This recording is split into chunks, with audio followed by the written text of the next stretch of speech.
Eu quero saudar o nosso presidente Marcelo Castro, abraçar a nossa ministra hoje, nossa relatora Aguilei, saudar os expositores, meu companheiro de bancada, e começar registrando o contexto em que esta lei foi aprovada.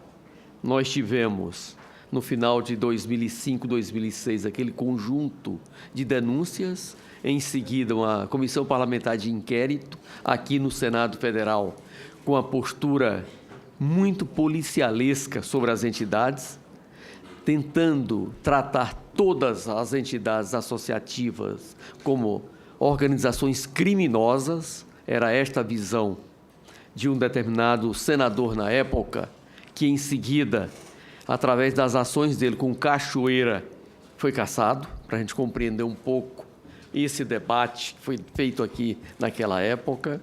E, em seguida, tivemos uma série de projetos de lei que foi consolidado, dentro do possível, na compreensão do Congresso Nacional, no que está na Lei 13.019. É evidente que uma lei dessa magnitude, ela precisa ser testada e adequada à nova realidade. É isso o que nós estamos fazendo. Eu lembro também que, nesse período, no que diz respeito ao SEBAS, que era aquele certificado, eu fui ministro de Estado da Previdência Social de 2008 a 2010, encontrei ali mais de 9.000 processos já em grau de recursos nas prateleiras do Ministério da Previdência, e eles era desde 1996. De 96 a 2008, não foi concedido nenhum SEBAS ou renovado. E aí eu fui olhar por que era a partir de 96, porque a última lei de alteração tinha sido de 95. Então, nós fizemos em 95 uma grande composição numa nova legislação. A partir dali, as coisas foram se acumulando, e em 2008 estava o Ministério Público com a série de ações contra o ministro da Previdência, o Tribunal de Contas da União com outra quantidade muito grande, e em cima das entidades. Era a chamada tempestade perfeita naquilo que não poderia ter acontecido. E aí, nós construímos com o governo e com parte dessas entidades um processo para que a saúde, quem entende de saúde é o Ministério da Saúde, fornecesse os certificados, a educação fornecesse os certificados e a assistência, os certificados inerentes a eles. A Previdência não tem nada a ver com isso. O que ela faz é pagar a conta, mas não é da sua competência conceder ou negar, porque não é ela que faz esses serviços. A partir dali, foi editada a medida provisória, aí os escritórios de advocacia que ganhavam e ainda ganham muito dinheiro sobre essa situação crítica, eu devo ter recebido ali uns 200 escritórios de advocacia do Brasil. Eu sou advogado também. Ouvia, ponderava. Mas é engraçado, né? Isso aqui é melhor do que o que a gente brinca, uma companheira rica, para quando a gente quer ter uma vida menos tensa. Eles ficavam assim. Eu sei que o fato é que esta medida provisória foi rejeitada e foi transformada num projeto de lei e aprovado por unanimidade, o mesmo teor da medida provisória, só que foram 1 ano e meio nesse debate. Mas eu sei que ainda no final de 2009 nós conseguimos aprovar, e a partir de 2010, quando a concessão é da saúde, a saúde é que analisa; quando a concessão é da educação, a educação é que analisa; e quando é da assistência, a assistência. E ainda tivemos o prêmio, que a presidência desse colegiado era rodízio. E teve um cidadão que tinha um tipo de limitação, não enxergava, e foi exatamente nesse período em que as coisas mais aconteceram. É só ver a quantidade de ações que tem no Ministério Público, na Polícia Federal e numa série de outros lugares.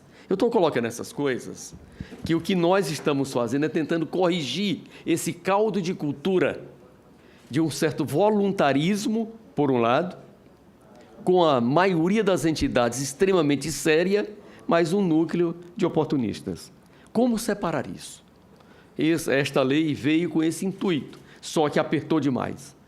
Hoje, ela trata todos iguais, e não é correto. Portanto, essa questão da prescrição, eu acho que nós deveríamos fixar em 5 anos. Essa abordagem de 4 anos, feita aqui pela doutora Vera, foi porque o Tribunal Superior Eleitoral, por 4 votos, declarou a extinção de um partido que já teve a presidência da República nos anos 90, e lá são 7. Para superar isso, é que veio esse projeto de lei. Eu concordo. Não, claro, eu sei, só para a gente compreender o porquê desse projeto de lei. Volto a registrar. O Tribunal Superior Eleitoral determinou a extinção de um partido político no início de 2014, por não cumprimento de regras obrigatórias partidárias, e são 7 votos. E aí a saída foi pedir vistas, segurar o processo e encontrar uma saída legislativa para superar o que a legislação prevê. A imprensa não noticiou nada disso, por motivos perfeitamente compreensíveis. Quero também registrar de que nós precisamos discutir um pouco mais essa questão das prestações de conta. Uma coisa é nós pegarmos uma entidade que movimenta 30, 40 milhões de reais ano em convênio. Uma outra coisa é uma entidade de 200 mil, 300 mil, 400 mil. Como é que a gente trata isso? No mundo da cobrança fiscal, nós já encontramos uma saída. As dívidas até 10 mil reais, elas estão inscritas na dívida ativa, mas não se cobra, porque o custo de cobrar é maior do que o custo do processo, é maior do que o valor a receber. Por isso, nós temos que ter um olhar também para que o custo da fiscalização não inviabilize o próprio montante da verba ali investido. Porque senão, daqui a pouco, a gente cria uma estrutura de fiscalização de tal ordem que é preferível não ter atividade, porque a estrutura de fiscalização come todo o dinheiro que ali está previsto. E nós temos uma série de outros mecanismos que nos permite ter compartilhamento de informações, de controle do Estado, que isso supera. Quer ver um exemplo? Em 2003, nós exigimos da micro e da pequena empresa os mesmos documentos e procedimentos fiscais da média, da grande e da SA.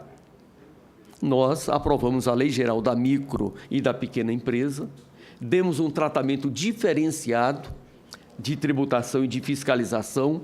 Temos hoje, estamos de 1.300.000 empresas para 9.200 e triplicamos a arrecadação com as micros e pequenas, sem ter essa parafernália toda de controle e fiscalização. Deixando claro de que você tem hoje, no sistema de automação e de fiscalização, uma série de outros instrumentos que podemos utilizar. Quer ver o exemplo? Se você montar um sistema simples de acompanhamento de nota fiscal neste setor, zera toda e qualquer fraude, porque você tem uma tabela de preços já automatizado, você tem um conjunto de mecanismos que você rapidamente identifica quem está tendo ações que não é razoável. Mas essa é uma questão. Eu lembro que na Previdência Social nós tínhamos as filas da madrugada. As pessoas chegavam ali 9, 10 da noite, recebiam a senha às 7 da manhã, mandava voltar 180 dias depois para receber um salário de maternidade. Quando o que bastava era controlar a certidão do nascimento e o atestado médico para superar isso. Hoje é 30 minutos, o mesmo benefício. Portanto, tem outros mecanismos e a fraude reduziu significativamente.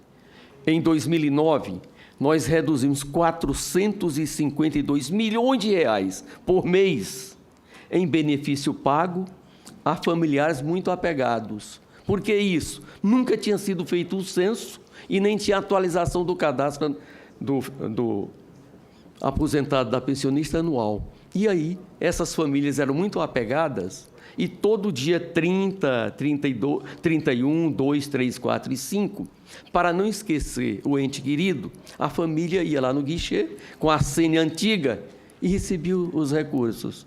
Terminamos o recenseamento em outubro. Em novembro, reduziu 452 milhões. De lá para cá, nós fazemos todo ano o recenseamento nos meses de outubro e novembro a custo zero e não precisa ninguém ir à agência da Previdência. É lá no guichê. Na hora que ele recebe o benefício, ele atualiza uns dados e está resolvido. Portanto, tem muito instrumento de controle sem precisar exigir esse mundo de documentos e que permite ao cidadão ter uma vida mais tranquila. Por isso, nossa senadora, vamos ajudá-la a construir um bom projeto.